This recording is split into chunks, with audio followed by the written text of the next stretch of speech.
Okay, last time Mrs. Frisby had gone into the rose bush, right? We saw that picture. Okay, that was the entrance with a big rat. All right, chapter 10, Brutus.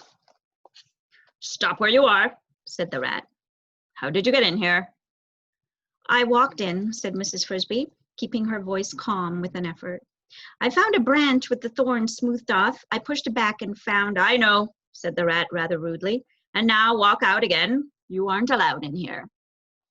He moved a few inches toward her, placing himself between her and the entrance. She noticed how powerful his muscles looked under his glossy coat. He would almost be a match for Dragon. Almost, but not quite. Go on, he repeated. But I have a reason. I don't care what you have. Go away. You're small. I wouldn't want to hurt you. Are you Justin? Mrs. Frisby inched back as the rat inched forward. I'm Brutus. Justin's not here. That was reasonably obvious, Mrs. Frisby thought. The rat named Brutus added, You know Justin? No, said Mrs. Frisby. That is, not exactly. If you don't know him, how do you know his name? Brutus sounded puzzled, and Mrs. Frisby observed that although he was greatly oversized and muscular, and his eyes were bright enough, he looked very young. It was told to me by a friend. Can I see him? Justin?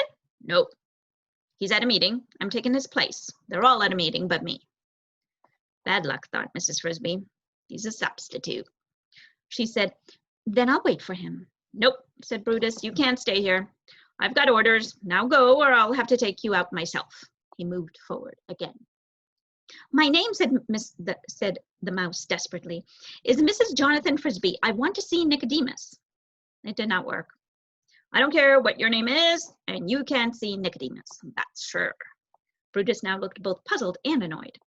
Move on and be quick. All right, said Mrs. Frisby. You needn't force me. I'll go. She turned slowly and walked back the way she had come. She felt like crying. After coming all this way, after flying to see the owl, to be turned back so abruptly at the end. She thought as she walked into the darker part of the bush, maybe she could just wait for an hour or so until the meeting, what kind of meeting could it be, was over and then go back, and perhaps the rat named Justin would be at the entrance then. Oh, but would Justin pay any more attention to her than Brutus had? She had a feeling that he would. But when she stopped, she heard footsteps behind her. She looked back and saw that Brutus was following her. So she started again, hurrying to keep out of his sight. After a while, she paused again and listened. This time, there was no sound. He must have gone back to his post. She sat down on the ground. Then, ahead of her, in the direction of the place where she had entered the bush, she heard a rustle, a faint scraping noise. It was the branch she had pushed to get in. Someone else was coming in. Someone was coming walking this way, along the narrow path toward her. Oh, it must be another rat. Suddenly she was terrified. What would he do, meeting her unexpectedly in this dimness? She shrank to one side, as close as she could get to the wall of the thorns, hoping that whoever it was might go on past her and not see her. Then he came around the curve, and she saw him. It was her old friend, Mr. Ages, the white mouse. He was moving extremely slowly, and she realized that he was limping badly. One of his legs was injured. It was wrapped up in splints and bandages. Mr. Ages, she said softly, it's Mrs. Frisby. Who? He peered into the shadow. I can't see you. Mrs. Frisby. She moved into the middle of the path in front of him. Oh, why, so it is, Mrs. Frisby. How do you do? He sounded cordial enough, but he was startled. I didn't know that you... How did you happen to be in here? It's a long story. Then tell it to me while I rest. I'm supposed to be at the meeting, but I'm late already. And a few minutes more won't matter. As you can see, I had a bad fall and broke my ankle. Oh, I'm so sorry to hear that. I hope it doesn't hurt. It is mending, but I can walk slowly and need the rest frequently. He sat down with a sigh. Now tell me what you're doing in the rat's bush. Mrs. Frisby, who was wondering the same thing herself about him, told him as briefly as she could about Timothy, Jeremy, the owl, and Brutus. Mr. Ages listened, in silence, interrupting only once. You went into the owl's tree? Yes, but I was afraid. I should think so. That took courage. I had to do it. When she had finished her story, Mr. Aegis sat quietly for a minute, considering it. Poor Timothy, he said at last. I should have thought of that myself. But of course, when I gave you the medicine, the weather had not yet turned warm. Then I fell and broke my leg and forgot all about it. He stood up. I think he said that you should come with me back to the entrance. But I can't. Brutus will still be there. Mrs. Frisby, having done all that you have done, you are not going to give up now, are you? I'll talk to Brutus. You know him? I have known him since he was born. He's not very old, you know. I think he will do what I ask. From the way he said this, Mrs. Frisby could tell he did not merely think it, he knew it. But how? All right, she said doubtfully. I'll try again, but I don't understand. How do you know Brutus? We had better move along. They started back toward the entrance at Mr. Aegis' slow, limping pace.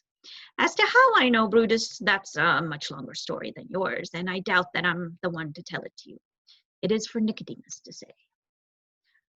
But I will tell you this. If we go in the entrance, as we will, you are asking for help, you must promise that you will never tell anyone anything at all about what you see and hear.